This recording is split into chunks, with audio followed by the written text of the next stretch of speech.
आज हम बहुत ही इम्पोर्टेंट और सीरियस टॉपिक पर बात करने वाले हैं। रिसेंटली एयर इंडिया का एक बोइंग 787 ड्रीमलाइनर फ्लाइट अहमदाबाद से लंदन के लिए टेक ऑफ के बाद क्रैश हो गया। ये एक ट्रेजिक इंसिडेंट था जिसमें बहुत लोगों की जान गई। ऐसी इंसिडेंट हमें याद दिलाता है कि एयरक्राफ्ट टेक्नोलॉजी कितनी कॉम्प्लेक्स होते हैं और सेफ्टी सिस्टम कितने इंपॉर्टेंट होते हैं। इस वीडियो में हम बोइंग 787 ड्रीमलाइनर के बारे में डिटेल में समझेंगे। इसका इंजन कैसे काम करता है, फ्लाइट कंट्रोल सिस्टम क्या होता है और स्पेशल सेफ्टी फीचर्स जैसे राम एयर टरबाइन क्या रोल प्ले करता है। साथ ही हम एयरक्राफ्ट क्रैश इन्वेस्टिगेशन के बारे में भी जानेंगे कि एक्सपर्ट्स कैसे प्लेन के क्रैश होने के रीजन समझाते हैं। तो चलिए बिना देरी के शुरू करते हैं। बोइंग 787 ड्रीमलाइनर एक wide body twin engine jet airliner है जो स्पेशली लॉन्ग हॉल फ्लाइट्स के लिए डिजाइन किया गया है।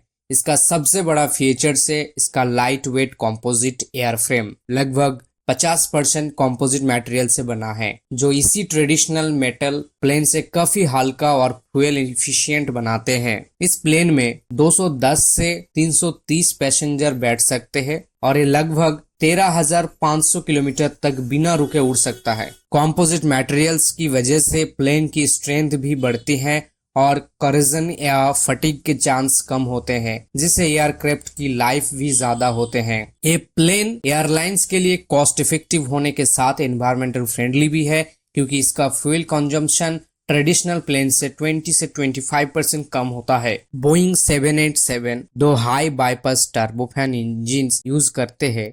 ये तो जनरल इलेक्ट्रिक जनरेशन एक्स या रोल्स रॉयस ट्रेंट 1000s है। इन इंजिन्स की थ्रस्ट कैपेसिटी 53,000 से 75,000 पाउंड्स तक होते हैं, जो प्लेन को जोरदार पावर प्रोवाइड करते हैं टेक ऑफ और क्रूजिंग के लिए। ये इंजन स्पेशली डिजाइन किया गया है फ्यूल एफिशिएंसी बढ़ाने के लिए और ट्रेडिशनल इंजन से लगभग 20% ज्यादा फ्यूल एफिशिएंट है। इसका मतलब है कि एयरलाइंस की ऑपरेटिंग कॉस्ट कम होते हैं और एनवायरमेंट पर भी कम पॉल्यूशन होता है। एक और इंटरेस्टिंग फीचर्स है इन इंजन के चेवरॉन शेप्ड एजेस, जो नॉइज को सिग्निफिकेंटली कम करता है, स्पेशली टेक ऑफ और लैंडिंग के टाइम। ये पैसेंजर्स के लिए भी एक शांत और कंफर्टेबल एक्सपीरियंस बनाते हैं। अब बात करते हैं बोइंग 787 की फ्लाइट कंट्रोल सिस्टम की, जो इस प्लेन की ब्रेन है या plane fly by wire technology use करता है। मतलब पायलट के कंट्रोल्स डायरेक्ट वायर से नहीं बल्कि इलेक्ट्रॉनिक सिग्नल के थ्रू कंट्रोल सरफेस तक जाते हैं। इसका फायदा ये है कि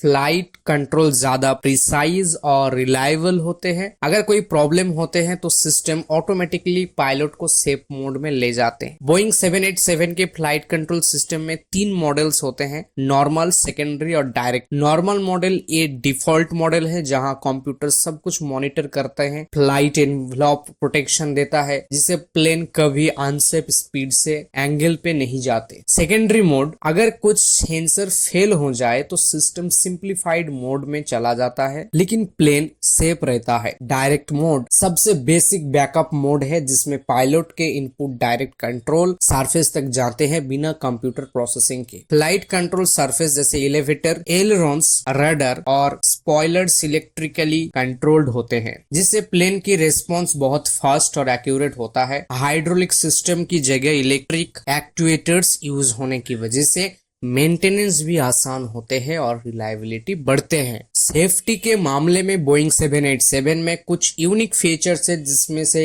एक है राम एयर टरबाइन या रैट। ये एक छोटा वाइन टरबाइन होता है जो इमरजेंसी सिचुएशन में ऑटोमेटिकली डिप्लॉय हो जाता है। अगर प्लेन को दोनों इंजन फेल हो जाते हैं या इलेक्ट्रिकल और हाइड्रोलिक पावर चली जाती है, तो रैट बाहर निकल के वाइंड एनर्जी से इमरजेंसी पावर जनरेट करता है। इसीलिए रैट पायलट को एक एक्स्ट्रा चांस देता है कि वो प्लेन को सेफ लैंडिंग तक ले जा सके। ये फीचर्स एविएशन सेफ्टी के एक इम्पोर्टेंट पार्ट है जो रेयर इमरजेंसी में जिंदगी बचाता है। बोइंग 787 में कैबिन कंफर्ट के लिए भी एडवांस टेक्नोलॉजी यूज होता है। प्लेन के अंदर का प्रेशर और टेम्परेचर मेंटेन करने के लिए इलेक्ट्रिकली पावर्ड कंप्रेसर यूज होता है, जो ट्रेडिशनल ब्लेड एयर सिस्टम से ज्यादा एफिशिएंट है। इससे केबिन में ह्यूमिडिटी और एयर क्वालिटी बेटर होते हैं, जो पैसेंजर को लॉन्ग फ्लाइट में ज्यादा कंफर्टेबल फील करवाता है। साथ ही कॉम्पोजिट स्ट्रक्चर की वजह से कोरोजन और फटिग के चांस कम होते हैं, जिससे प्लेन की मेंटेनेंस कॉस्ट कम होते हैं और एयरक्राफ्ट की लाइफ बढ़ जाती है। अब बात करते हैं एयरक्राफ्ट क्रैशेस के बारे में, जिससे समझना बहुत जरूरी है,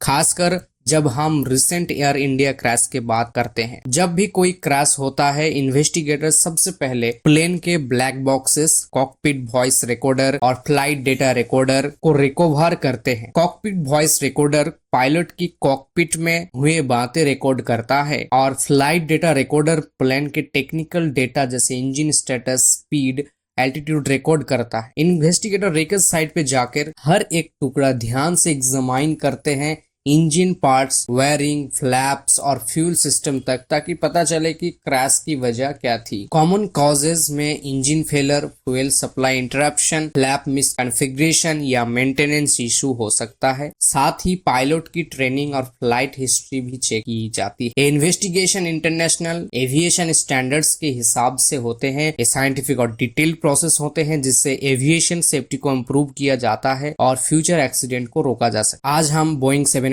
ड्रीमलाइनर की अमेजिंग टेक्नोलॉजी के बारे में जाना, लेकिन रिसेंट एयर इंडिया क्रैश ने हमें याद दिलाया कि सेफ्टी सबसे ऊपर है। हम उन सभी लोगों को याद करते हैं जो इस ट्रैजिक इंसिडेंट में से बिछड़ गए और उनके परिवार के साथ अपने गहरी संवेदना व्यक्त करते हैं।